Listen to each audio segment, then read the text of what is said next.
Not see how we will ever solve the turbulent problem of race confronting our nation until there is an honest confrontation with it and a willing search for the truth and a willingness to admit the truth when we discover it.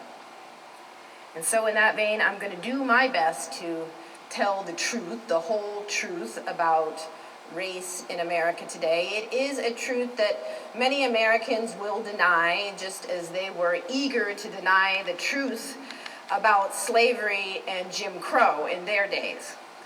But the truth is this: we as a nation have taken a wrong turn in our stride toward freedom. We've betrayed Dr. King's dream. And perhaps nowhere is it more obvious than right here in the city of Chicago. In this great city, President Barack Obama's hometown, a vast new racial undercaste has emerged, though their plight is rarely mentioned on the evening news. Occasionally, we hear about the homicide rate, the violence that has been spinning out of control, not everywhere, but in certain spaces, certain places, certain communities defined largely by race and class. 108 young people were killed in this city last year alone.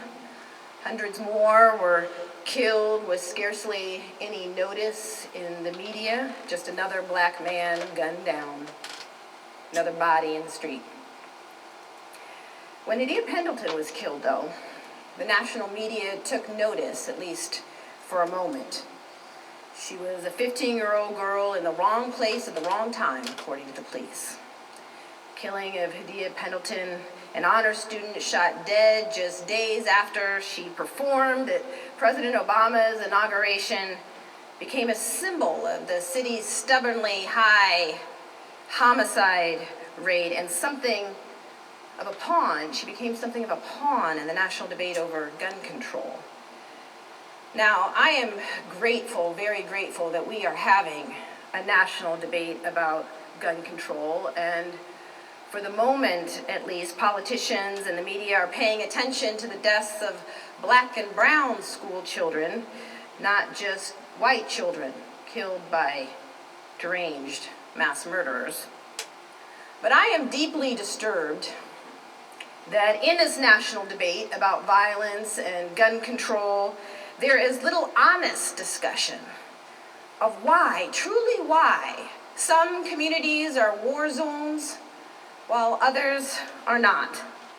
For while I support gun control and background checks and all the rest, let me be very clear about that, I think we have got to admit that the reason that some communities are war zones and some are not is not at bottom about the number of guns in those communities. After all, I live in a community where I've come to learn that many of my white neighbors own guns. But my neighborhood is safe. At bottom, what makes a community safe is not the number of guns, but the number of good schools, the number of good jobs, the number of educational opportunities, the numbers of opportunities people have for living a decent life. Those are the numbers that matter most when it comes to violence. And in Chicago, as in so many other cities and communities across America, a choice has been made. It is a deliberate choice, and it is a choice that has been made over and over and over again.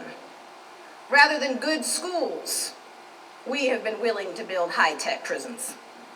Rather than create jobs and invest in the communities that need it most, we have embarked on an unprecedented race to incarcerate that has left millions of Americans permanently locked up or locked out.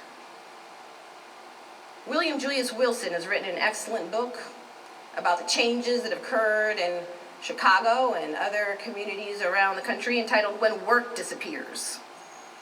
And in that book, he cites statistics showing that when you control for joblessness, the racial disparities and violent crime disappear. In other words, if you compare white jobless men with black jobless men, rates of violent crime are roughly the same. Men who are jobless, particularly chronically jobless, are more likely to be violent. Now, joblessness does not excuse violence by any means. Most people who are jobless do not resort to violence. But what we know, and what is no secret, is that communities that are plagued by exceedingly high levels of joblessness are likely to be violent. But a shift occurred here in Chicago and in communities across America, urban communities, beginning in the late 50s, early 60s, into the 1970s, where work disappeared. It used to be that factories would be located in urban areas near segregated black communities, so those factories could have quick and easy access to cheap black labor. In fact, as late as 1970, more than 70% of all African Americans working in the Chicago area held blue-collar jobs, factory jobs. Almost overnight, those jobs vanished. By 1987, the industrial employment of black men had plummeted to 28%. Due to deindustrialization, globalization, technological advancement, factories closing down, jobs moving overseas, hundreds of thousands of people, overwhelmingly black men, found themselves suddenly jobless, trapped in racially segregated, jobless communities. Trapped. Economic collapse occurred in urban areas across the country. Now, we could have responded to this crisis, to this literal depression occurring in cities like Chicago and Baltimore and Philadelphia and Detroit and beyond. We could have responded to this crisis, this economic collapse, this literal depression, with an outpouring of care, compassion, and concern. We could have responded with bailout packages, economic stimulus programs. We could have provided job training, particularly to young people coming up in these communities, so they could make the rough transition from an industrial economy to a service-based economy. But no, we chose a different road, a road more familiar when it comes to matters of race. We chose the road of division, punitiveness, and despair. We, as a society, ended the war on poverty and declared the war on drugs. Black men found themselves suddenly disposable, no longer necessary to the functioning of the U.S. economy, precisely at the same moment that a backlash was brewing against the civil rights movement, a backlash that made it convenient for politicians to demonize black men as criminals, as shiftless, as unwilling to work. And so this war on drugs was declared, and black men found that they were no longer needed to work in the fields, no longer needed to labor in factories, and they found themselves scapegoats, pawns in political games, the enemy in a new war, and were rounded up by the millions, locked up, and then permanently locked out. And now, decades later, we stand back and say, what's wrong with these people? Why are they killing each other? Why is there so much violence in these communities that we have abandoned? Communities where good schools cannot be found, but high-tech prisons are a drive away. What's wrong with them? I think the deeper question, the more profound question, is what is wrong with us? Why have we been silent for so long? Well, I've been asked to share with you the thesis of my book, The New Jim Crow, Mass Incarceration in the Age of Color Blindness, and I think the title of the book pretty much speaks for itself. I argue that today, in the so-called era of color blindness, and yes, even in the age of Obama, and even right here in Obama's hometown, something akin to a caste system is alive and well in America. The mass incarceration of poor people of color in the United States is tantamount to a new caste system, one that shuttles our children from decrepit underfunded schools to these brand new high-tech prisons. It is a system that locks poor people, overwhelmingly poor folks of color, into a permanent second-class status, nearly as effectively as earlier systems of racial and social control once did. In my view, this new system is the moral equivalent of Jim Crow. Facts. Now, I'm always very willing, very happy to admit that there was a time that I didn't think this way, that I rejected this kind of talk out of hand. A time when I viewed advocates and activists who were calling the drug war or mass incarceration the new Jim Crow, I thought they were exaggerating, engaging in hyperbole. In fact, there was a time when I thought that people who made those kinds of claims and those kinds of comparisons were actually doing more harm than good to efforts to reform our criminal justice system and achieve greater racial equality in the United States. But I finally woke up. And I woke up after years of working as a civil rights lawyer and advocate, representing victims of racial profiling and police brutality, and investigating patterns of drug law enforcement in poor communities of color, and attempting to assist people who had been released from prison as they faced one closed door after another, one legal barrier to their supposed re-entry after another. Trying to assist people re-enter into a society that had never shown much use for them in the first place. That I had a series of experiences that began what I call my awakening. I began to awaken to the reality that our criminal justice system now functions more like a system of racial and social control than a system of crime prevention and control.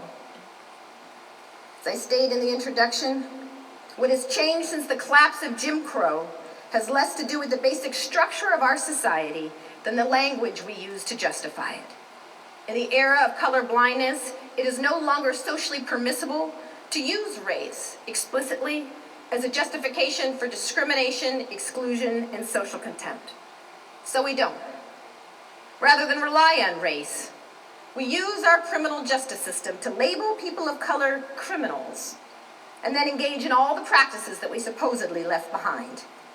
Today, it is perfectly legal to discriminate against criminals in nearly all the ways in which it was once legal to discriminate against African Americans.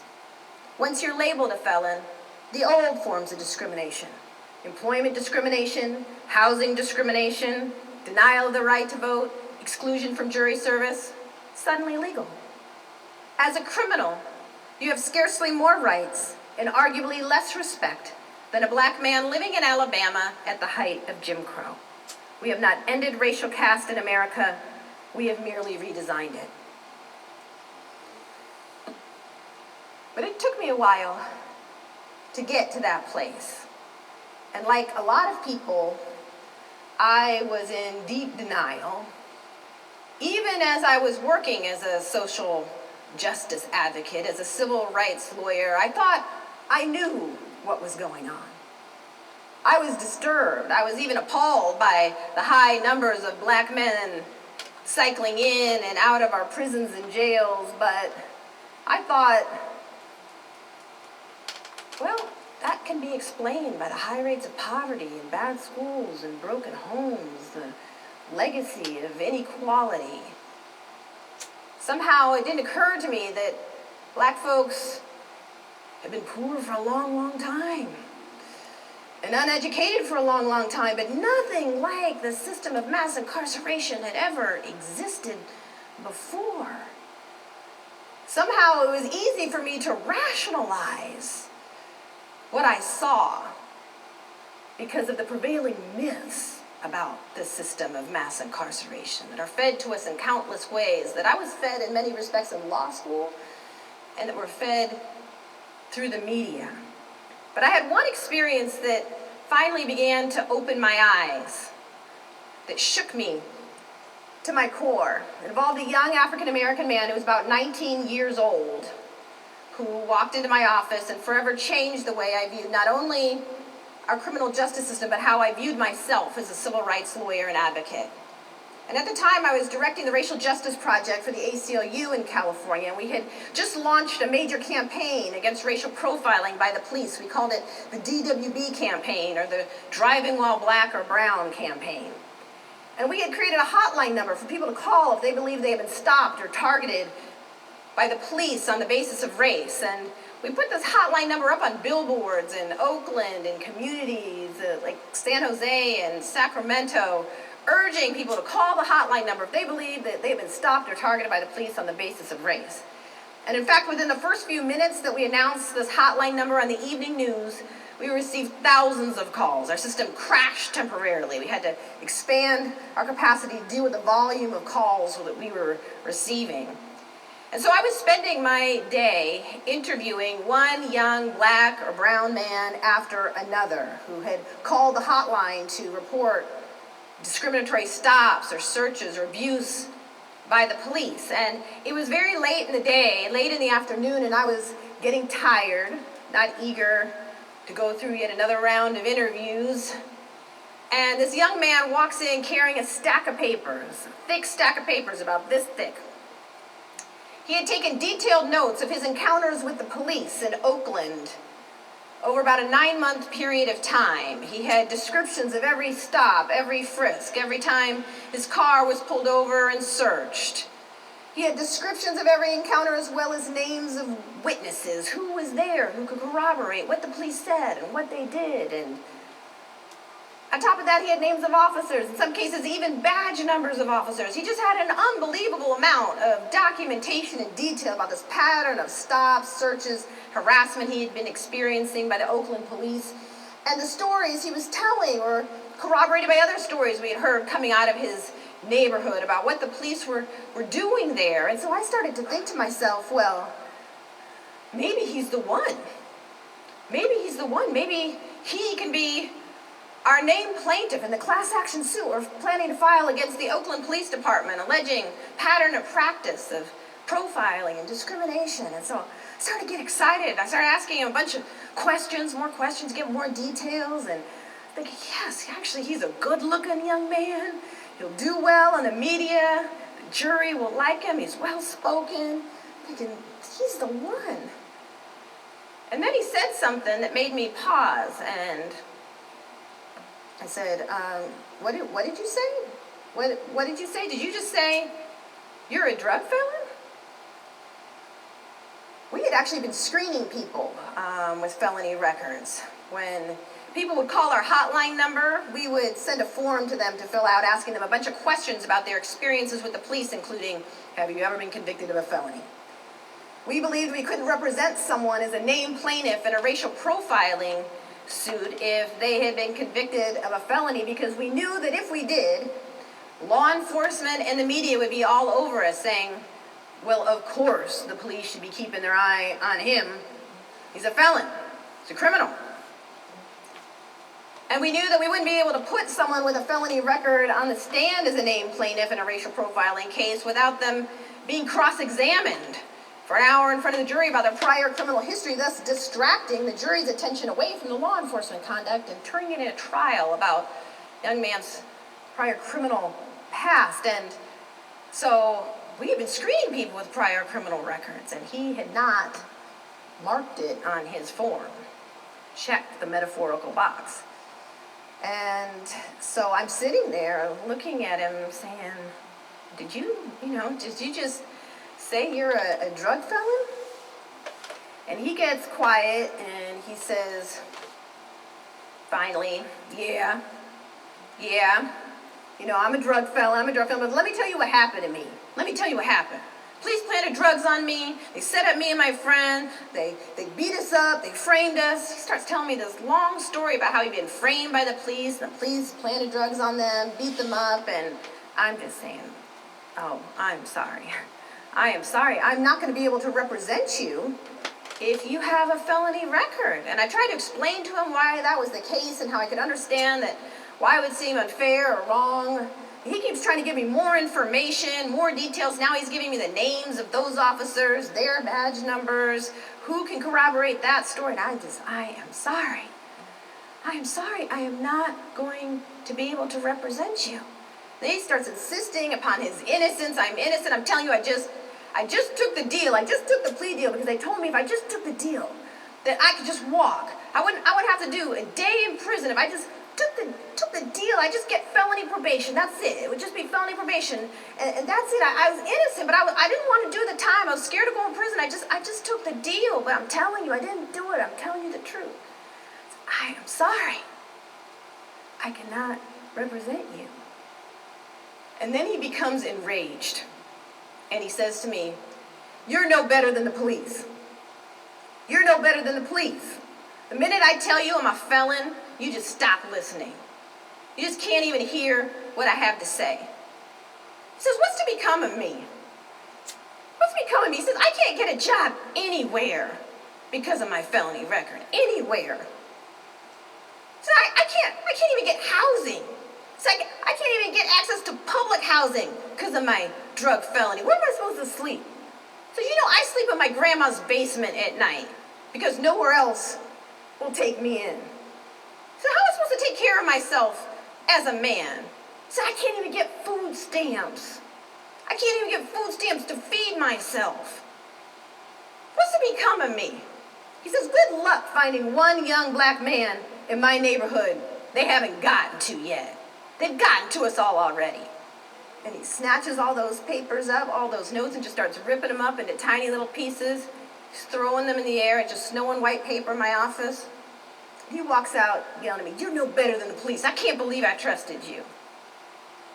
Well, several months after that, I'm doing a public access television show that was broadcasting live out of his neighborhood. I was doing public access TV because we were trying to organize several thousand people to get on buses and go to the state capitol to protest the governor's refusal to sign racial profiling legislation. And so we had been holding town hall meetings up and down the state, been doing a big media campaign, and it was just a couple of days before the demonstration, and I was doing public access TV in his neighborhood trying to urge people to get on the bus and go to the demonstration.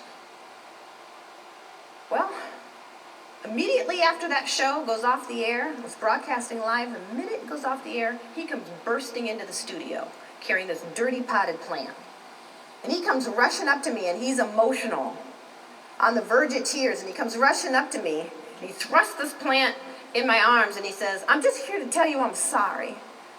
Just here to tell you I'm sorry. I've been seeing you on the news. I've been seeing you out there trying to fight for our people, trying to do the right thing, and I shouldn't have treated you like that. I shouldn't have spoken to you like that. So I would have bought you some flowers, but I still don't have any money, so I snatched this plant off my grandma's front porch. Here." Hands it to me. And then he turns around and takes off. He goes running out of the building. And I go chasing after him. He jumps into this broke-down car and disappears.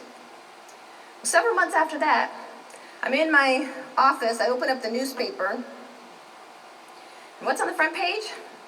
The Oakland Riders police scandal is broken.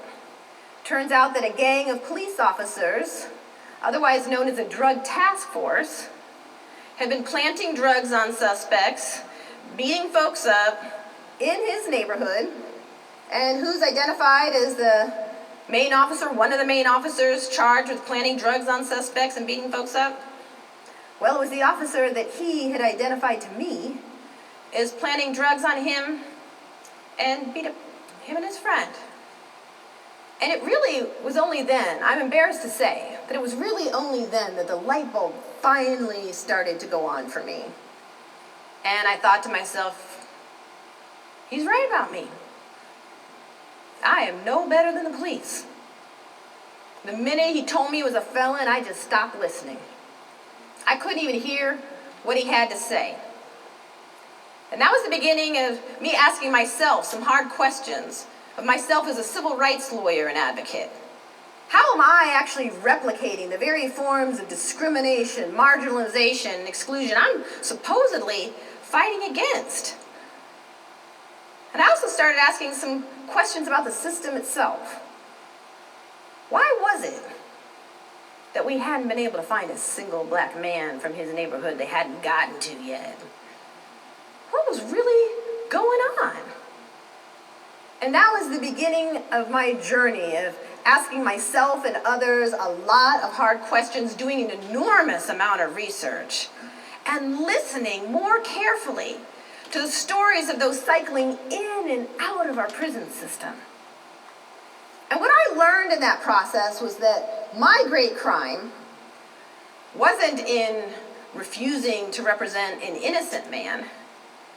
My great crime was in imagining that there was some path to racial justice that did not include those we view as guilty. And I also learned some facts that blew my mind.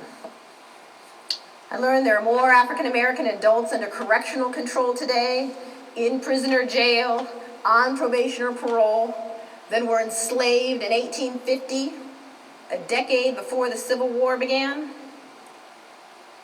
I learned that as of 2004, more black men were disenfranchised than in 1870, the year the 15th Amendment was ratified, prohibiting laws that explicitly deny the right to vote on the basis of race. Now, of course, during the Jim Crow era, poll taxes and literacy tests operated to keep black folks from the polls. Well, today, in some states, felon disenfranchisement laws accomplish what poll taxes and literacy tests ultimately could not. A black child born today has less of a chance of being raised by both parents than a black child born during slavery. And this is due in no small part to the mass incarceration of black men. The first article to appear in the mainstream press, I believe, about this was in The Economist magazine, entitled How the Mass Incarceration of Black Men Harms Black Women. And in the article was explained that the majority of black women in the United States, including about 70% of black professional women, are unmarried, and that this is due largely to the mass incarceration of black men, which takes them out of the dating pool at the years they would be most likely to commit to a partner and to a family. But what's worse is that by branding them criminals and felons at early ages, often before they're even old enough to vote, they're rendered permanently unemployable in the legal job market for the most part, virtually guaranteeing that most will cycle in and out of prison, sometimes for the rest of their lives. Now, this isn't a phenomenon that affects just some small segment of the African American community. No, to the contrary, in major urban areas in the United States today, more than half of working-age African-American men now have criminal records and are thus subject to legalized discrimination for the rest of their lives. It was reported a number of years ago that here in Chicago, right here in Chicago, if you take into account prisoners, if you actually count them as people, and of course, prisoners are excluded from poverty statistics and unemployment data, thus masking the severity of racial inequality in the United States. But if you actually count prisoners as people in the Chicago area, nearly 80% of working-age African-American men have criminal records and are thus subject to legalized discrimination for the rest of their lives. These men are part of a growing undercaste, not class caste, a group of people defined largely by race, relegated to a permanent second-class status by law. Now, I find that today, when I tell people that I now finally believe that mass incarceration is like a new Jim Crow, a new caste-like system, people react with this shocked disbelief. They say, "How can you say that? How can you say that? Our criminal justice system isn't a system of racial control, it's a system of crime control. And if black people just stop running around committing so many crimes, we wouldn't have to worry about being locked up and then stripped of their basic civil and human rights." But therein lies the greatest myth about mass incarceration. namely that's been driven simply by crime and crime rates. It's just not true. Our prison population quintupled within a 30-year period of time. Not doubled or tripled, but quintupled within a 30-year period of time. We went from a prison population of roughly 300,000 to we're now have an incarcerated population of well over 2 million, the highest rate of incarceration in the world. But this can't be explained simply by crime or crime rates. During that 30-year period of time when our incarceration rates quintupled, crime rates in the United States fluctuated. They went up, they went down, they went back up again, went down again. And today, as bad as crime rates are in places like Chicago, nationally, crime rates are at historical lows. But incarceration rates have consistently soared. Most criminologists and sociologists today will acknowledge that crime rates and incarceration rates in the United States have moved independently of one another. Incarceration rates, especially black incarceration rates, have soared regardless of whether crime is going up or down in any given community or the nation as a whole. So what explains the sudden explosion in incarceration rates, the birth of a prison system unprecedented in world history, if not simply crime and crime rates? Well, the answer is the war on drugs and the Get Tough movement, that wave of punitiveness that washed over the United States. Drug convictions alone, just drug convictions alone, accounted for about 2/3 of the increase in the federal prison system and more than half of the increase in the state prison system between 1985 and 2000, the period of our prison system's most dramatic expansion. Drug convictions have increased more than 1,000% since the drug war began. I mean, to get a sense of how large a contribution the drug war has made to mass incarceration, consider this. There are more people in prisons and jails today just for drug offenses than were incarcerated for all reasons in 1980. Now, most Americans violate drug laws in their lifetime. Most do. You don't have to raise your hand. But the enemy in this war has been racially defined. Not by accident, this drug war has been waged almost exclusively in poor communities of color. Even though studies have consistently shown now for decades that, contrary to popular belief, people of color are no more likely to use or sell illegal drugs than whites. That's right, or sell. Now that defies our basic racial stereotypes about who a drug dealer is. If you picture a drug dealer in your mind, who do you see? There was actually a study conducted on this subject in the mid-1990s, a national survey. People were asked, close your eyes and picture in your mind a drug criminal. More than 95% of respondents pictured an African American. Less than 5% pictured someone of any other race or ethnicity. And white boy Rick sold more drugs than a motherfucker. So when Americans think of drug crime and drug criminals, they typically think of black folks. But the reality is that people of all races and ethnicities use and sell drugs. In fact, where significant differences in the data appear, some studies suggest that white youth are more likely to engage in illegal drug dealing than black youth. Like white boy Rick. Drug markets are fairly segregated by race. Black folks tend to sell to blacks, whites tend to sell to each other. Drug markets are even segregated by class. University students sell to each other. Right? Drug dealing happens in all communities of all colors. But those who do time for drug crime are overwhelmingly black and brown. In some states like Illinois, 80 to 90% of all drug offenders sent to prison have been one race, African American. Now, I know that many people, when they actually see the disparities, see the data, will say, yeah, that's a shame. That's a shame, but you know, we need to get tough on them. Them, in the hood, because that's where the violent offenders are. That's where the drug kingpins are. We need a war on them. In fact, in my experience, many people seem to imagine that the war on drugs was declared in response to the emergence of crack cocaine in inner city communities and the related violence. In fact, for a long time, I believed that, but it's just not true. The current drug war was declared by President Ronald Reagan in 1982, before crack began to ravage inner city communities and spawn a wave of violence.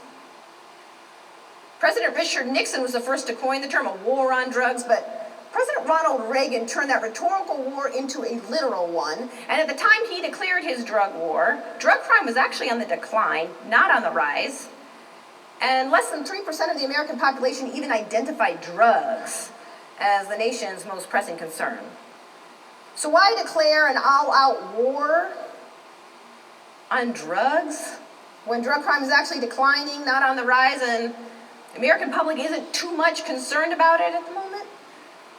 Well, the answer is from the outset, the war on drugs had relatively little to do with genuine concern about drug addiction or the harms of drug abuse, and much to do with politics, racial politics.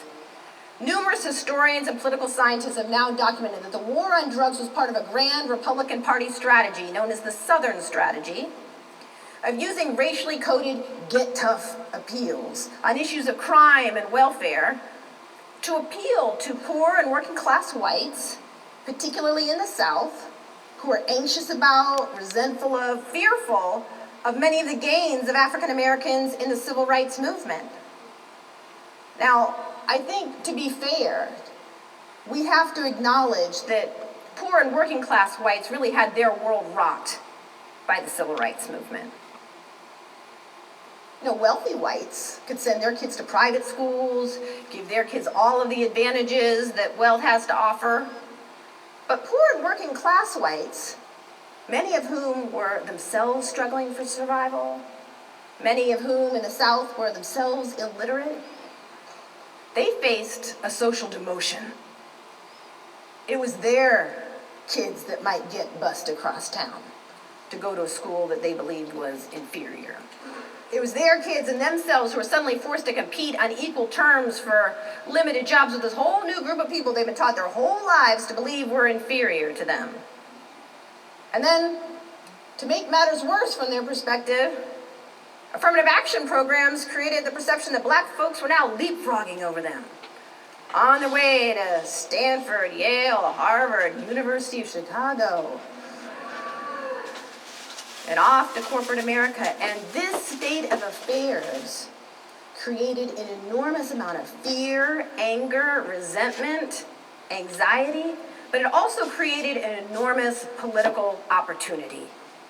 Pollsters, the political strategists found that thinly veiled promises to get tough on them, a group not so subtly defined by race, could be enormously successful in persuading poor and working class whites to defect from the Democratic New Deal coalition and join the Republican Party in droves. It was part of the effort to flip the South from blue to red with coded racial rhetoric and getting tough on crime and welfare. In the words of H.R. Haldeman, President Richard Nixon's former chief of staff, he described the strategy this way, quote, "The whole problem is really the blacks. The key is to devise a system that recognizes this while not appearing to." Well, they did. And a couple years after the drug war was announced, crack began to ravage inner city communities. And the Reagan administration seized on this development, actually hiring staff whose job it was to publicize inner city crack babies, crack dealers, the so-called crack whores, and crack-related violence. Many people in here may be too young to remember that there was a time when our television sets were saturated with news about crack babies and crack dealers and images of black men in handcuffs and orange jumpsuits in courtrooms as communities were swept and raided.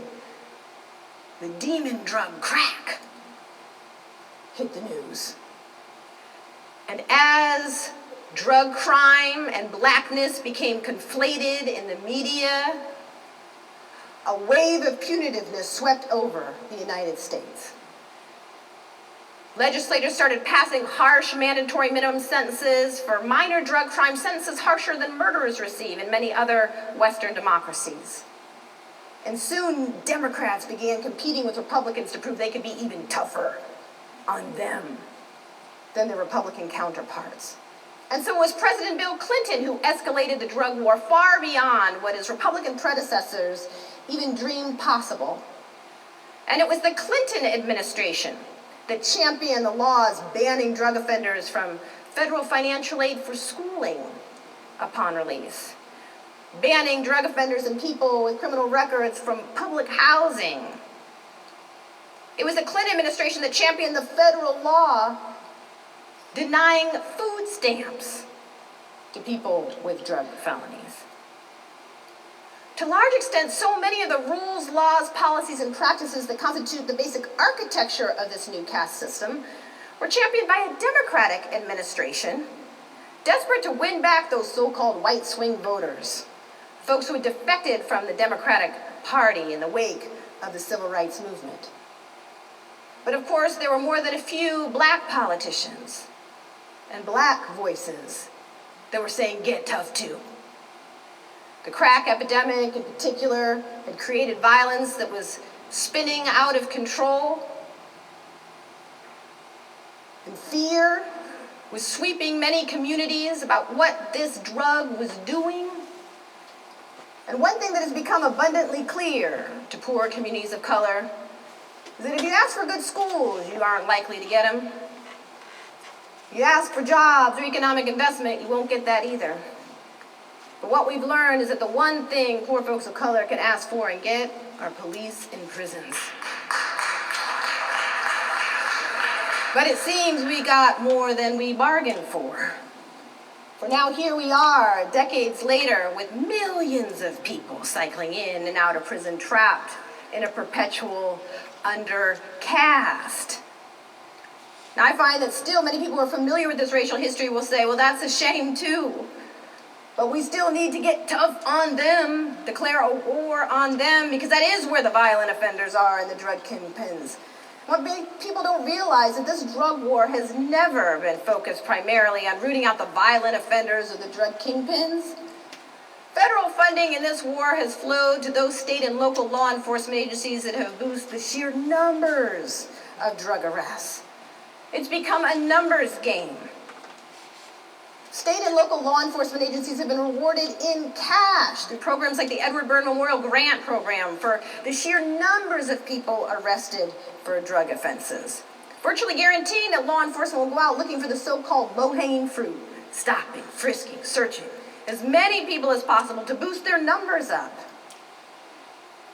And the results have been predictable.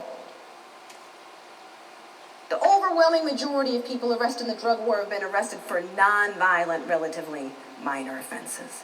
In fact, in the 1990s, the period of the greatest escalation of the drug war, nearly 80% of the increase in drug arrests were for marijuana possession, a drug less harmful than alcohol or tobacco, and at least, if not more prevalent, in middle-class white communities and on college campuses as it is in the hood. But by waging this drug war almost exclusively in the hood, we've managed to create a vast new racial undercaste in an astonishingly short period of time. Now, where has the U.S. Supreme Court been in all of this? Well, far from resisting the rise of mass incarceration, the U.S. Supreme Court has eviscerated Fourth Amendment protections against unreasonable searches and seizures. The U.S. Supreme Court has granted the police license to stop, frisk, search just about anyone, anywhere, as long as they get consent. And what is consent? Well, consent is when a police officer walks up to a young man. The officer has one hand on his gun and says, "Son, will you put your arms up in the air so I can frisk you, see if you got anything on you?" Kid said, That's consent, and that young man just waived his Fourth Amendment protections against unreasonable searches and seizures. The police do not have to have a shred of evidence, no reasonable suspicion, no probable cause, nothing to engage in that search and that encounter. And while that may seem like no big deal, just an inconvenience, momentary humiliation, that gets played out over and over and over and over again. The New York Police Department reported that in 1 year alone, they stopped and frisked more than 600,000 people. In 1 year alone, overwhelmingly black and brown men. But the U.S. Supreme Court, through a series of decisions beginning with McCleskey versus Kemp and then Armstrong versus the United States, has ruled that we cannot challenge these racial disparities now in a court of law. The court has ruled that it does not matter how overwhelming the statistical evidence might be of discrimination. The court has ruled explicitly that it does not matter how severe the racial disparities are. Unless you can offer proof of conscious, intentional bias tantamount to an admission by an officer, they acted with discriminatory intent, you can't even state a claim for race discrimination in our criminal justice system today. So many of the racial profiling cases that I was bringing 10 years ago or more can't even be filed today. The court has closed the courthouse doors to claims of racial bias at every stage of the criminal justice process, from stops and searches to plea bargaining and sentencing. This has made it virtually impossible to challenge bias in our system today. Because after all, in this so-called era of color blindness, most officers, like the rest of us, know better than to state our racial biases out loud. Most police officers know better than to say, well, yes, Your Honor, I stopped him, I frisked him because he was black. Most police officers know better than to state their stereotypes or their biases or the racial motivations out loud. But more importantly, so many of the biases and stereotypes that drive law enforcement decision-making today operate on such an unconscious level that many well-meaning, well-intentioned officers can't even admit to themselves their biases. A well-meaning officer trying to do right, do his job, sees a group of young black kids walking down the street, their pants are sagging a bit. Officers thinks to themselves, I'm going to jump out, frisk them, see if they got anything on them. Thinking they're doing their job. Same officers see a group of young white kids walking down the street in their neighborhood, would never occur to them to jump out, frisk them, have them lion spread eagle, up against the wall. Never occurred to them. Now that officer may not be meaning those black kids any harm, but those discretionary bias decisions play themselves out over and over again, hundreds of thousands of times, guaranteeing huge racial disparities in our system, which the U.S. Supreme Court has ruled we cannot even challenge in a court of law. But of course, being swept into this system with little hope of challenging the bias that got you there is only just the beginning of the odyssey for so many, because once you're branded a criminal or felon, you're ushered into a parallel social universe in which many of the basic civil and human rights, supposedly won in the civil rights movement, no longer apply to you. Discrimination is legal, countless aspects of your daily life.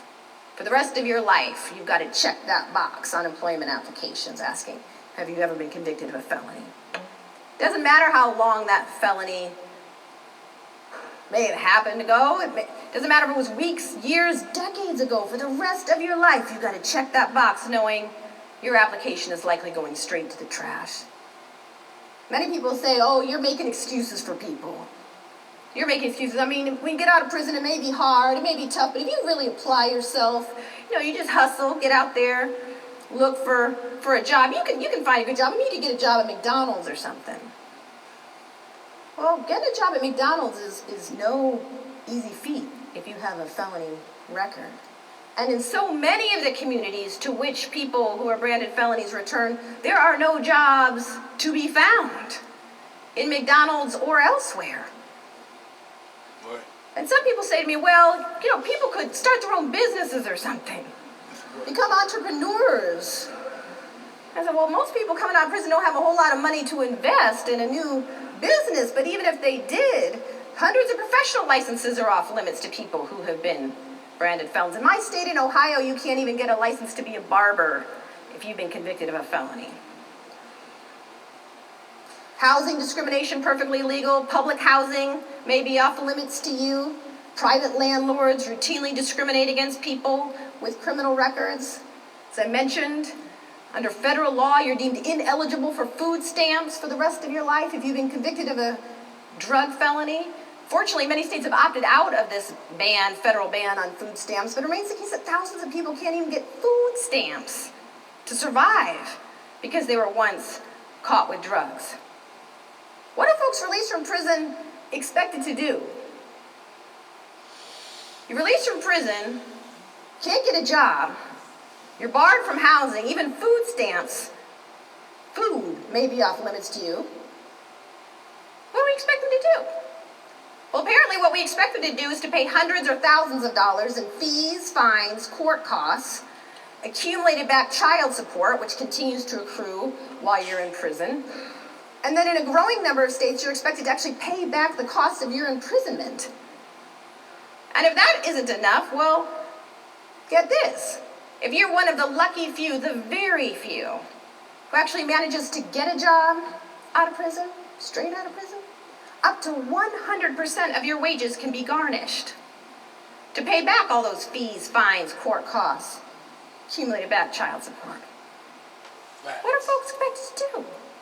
I say, when we step back and take a look at the system as a whole, Facts. what's it seem designed to do? Dang, It seems designed, in my view, to send folks right back to prison, which is what, in fact, happens the vast majority of the time. About 70% of people released from prison return within a few years, and the majority of those who return in some states do so in a matter of months, because the challenges associated with mere survival on the outside are so immense. Now, most of the types of crimes that land people back in prison following their release are crimes of survival, or even less. Infractions on their parole or probation. Failure to pee in the cup, to meet with your probation officer on schedule, that can land you back in prison. Or crimes of survival like theft, shoplifting, passing bad checks, or crimes of despair like drug addiction and drug abuse. But of course, some people released from prison also commit crimes of violence. Now, we claim to care a whole lot about violence, and yet we have created a system which virtually guarantees that millions of people will be unable to work, will be locked out of the legal economy, that will be set adrift. We create masses of jobless people stuck in a perpetual undercast. And nowhere is that more obvious than right here in Chicago. Chicago has been ground zero in the drug war.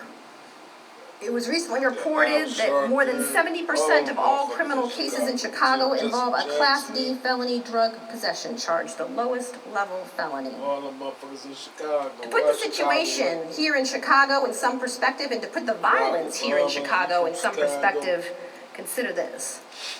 The parents of the young men who are members of gangs today, the parents of those young men were themselves targets Joe Biden did of for the drug Delaware. war in the 1980s and into the 1990s. Mom ain't do shit. In for 1999, Chicago. Because it's niggas. only 992 black men received a bachelor's degree from Illinois State universities, while roughly 7,000 black men were released from state prison that year just for drug offenses alone. They are the parents of the young men who now find themselves trapped in the undercast, too often venting their rage and frustration on one another. A 50-year-old African-American man told me recently a story about when he was in prison. He was in federal prison. He had been sentenced to 18 years for a crack offense. And when he left home, he had young sons.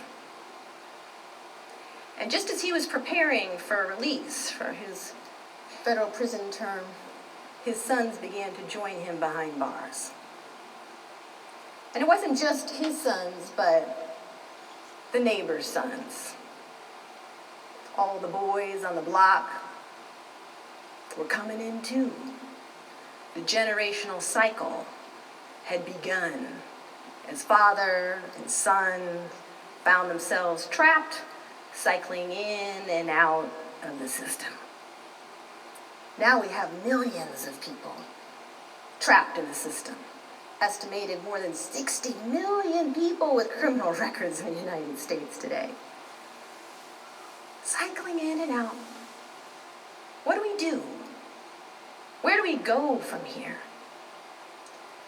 Now, my own view is that if we're serious about ending this, if we're serious about dismantling mass incarceration, indeed dismantling this entire caste-like system that views people as disposable, if we're serious about this, nothing less than a major social movement will do.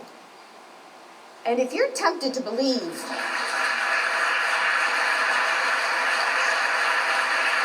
yes. If you're tempted to believe that something less will do, that we can tinker with this machine somehow and get it right, few reforms here or few reforms there, and get this machine humming back on track again, consider this. If we were to return to the rates of incarceration we had in the 1970s or early 1980s before the war on drugs and the Get Tough movement kicked off, we'd have to release 4 out of 5 people who are in prison today. 4 out of 5.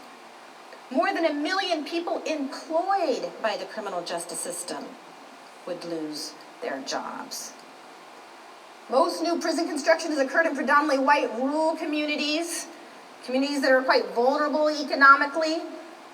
Now, many of these communities have been sold on prisons as an answer to their economic woes, and very often the benefits that prisons provide these communities are grossly exaggerated. In some communities, prisons have turned out to be a net loss, but nonetheless, communities across America have now come to believe that their economy depends on prisons. They need the jobs. Those prisons across America would have to close down. Private prison companies now list on the New York Stock Exchange, doing quite well. They would be forced into bankruptcy. This system is now so deeply rooted in our social, political, and economic structure that it's not going to just fade away. It's not going to just downsize out of sight without a major shift in our public consciousness, an upheaval, a fairly radical shift on our part. Now, I know there's many people who say this is just dreaming, pie in the sky, there is no hope of ending mass incarceration in America. Just as many people were resigned to Jim Crow in the South and said, yeah, it's a shame, but that's just the way that it is. I find that many people of all colors view the millions cycling in and out of our prisons and jails as just an unfortunate but inalterable fact of American life. Well, I am quite certain that Sojourner Truth, Ella Baker, Dr. King, Malcolm, and the many others who risked their lives to end earlier systems of racial and social control would not be so easily deterred. So if we are going to honor them, we have got to be willing to pick up where they left off and do the hard work of movement building. The hard work of movement building. Movement building that I believe must be on behalf of poor people of all colors. In 1968, Dr. King told advocates that the time had come to shift from a civil rights movement to a human rights movement. He said, meaningful equality cannot be achieved through civil rights alone. Without basic human rights, the right to work, the right to housing, the right to quality education, without basic human rights, he said, civil rights are an empty promise. So in honor of all those who labored to end earlier systems of racial and social control, I hope that we will dedicate ourselves to building a human rights movement to end mass incarceration, a movement for education, not incarceration, for jobs, not jails, a movement that will end all these forms of legal discrimination against people labeled criminals, discrimination that denies them their basic human rights to work, to shelter, and to food. Now, what do we need to do to build this movement? To build upon the work that is already being done in so many communities, including here in Chicago? I think we have got to insist upon telling the truth, the whole truth. We've got to be willing to admit out loud that we as a nation have managed to rebirth a caste-like system in this country. And we've got to be willing to tell this truth in our churches, in our schools, in prisons, in reentry centers. We've got to be willing to tell this truth so that a great awakening can occur. Because unlike the old Jim Crow, there are no signs alerting you to the existence of this new caste system. The whites-only signs are gone. Whites-only signs are gone, but there's new signs that have popped up on employment applications, housing applications, letting you know who the unwanteds, who the untouchables now are. But the lack of signs, the lack of visibility, poses a real problem for us in movement building. Because prisons are out of sight, out of mind. If you aren't directly impacted by this system, if you don't have a loved one behind bars, if you're middle class, live in a good neighborhood, you're white, you can live your whole life and have no idea of what is really going on. I lived my life as a civil rights lawyer, not fully understanding what was going on. So if we are going to engage in movement building, we have got to make visible what is hidden in plain sight. We have got to pull back the curtain and help others to see what we have been willingly blind to for so long. And that means consciousness raising. It means having difficult conversations in churches, in schools, in all kinds of settings, forcing people to deal with, reckon with what we as a nation have done again. But of course, just a lot of talk isn't going to be enough. We've got to be willing to get to work. And in my view, that means being willing to build an underground railroad for people released from prison. An underground railroad for those who are trying to make a genuine break for real freedom. Opening our schools, opening our doors of employment, opening our homes, opening our hearts to people who desperately need, not just support finding work and housing and food, and they need that, but who also need love, who also need acceptance, who need to know that we believe in them and are willing to stand with them as they make a genuine break for real freedom. But of course, just building an underground railroad is not going to be enough either, shuttling a few to freedom one by one. Just as in the days of slavery, it wasn't enough to just build an underground railroad and usher a few to freedom. You had to be willing to work for abolition. I believe that today we have got to be willing to work for the abolition of the system of mass incarceration as a whole. And that means ending the war on drugs once and for all. Just end it. We have spent $1 trillion now waging this drug war since it began. $1 trillion. We're constantly being told we don't have enough money to pay our teachers.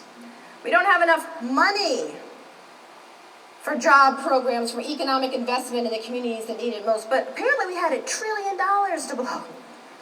And we spent it locking people up rather than investing in the communities that needed it most. So it's time to shift to a public health model for dealing with drug addiction and drug abuse and stop criminalizing what is ultimately a public health problem for some. And we've also got to end all these forms of legal discrimination against people released from prison, discrimination that denies them basic human rights to work, to shelter, and to food.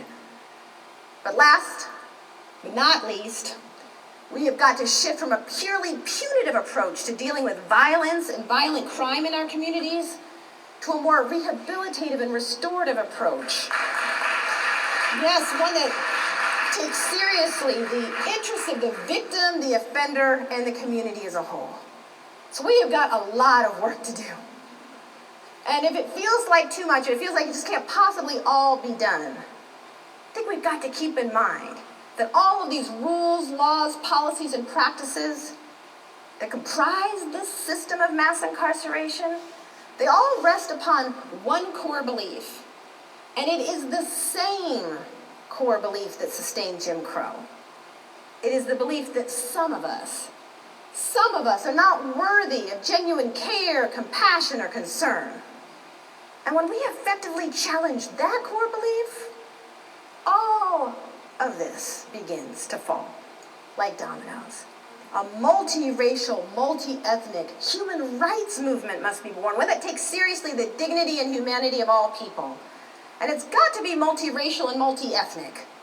Because although this war on drugs was clearly born with black folks in mind, it is a war that has destroyed the lives of people and communities of all colors. And the same racially divisive get tough politics and rhetoric that helped to birth this drug war is now leading to another prison building boom, this time aimed at suspected illegal immigrants.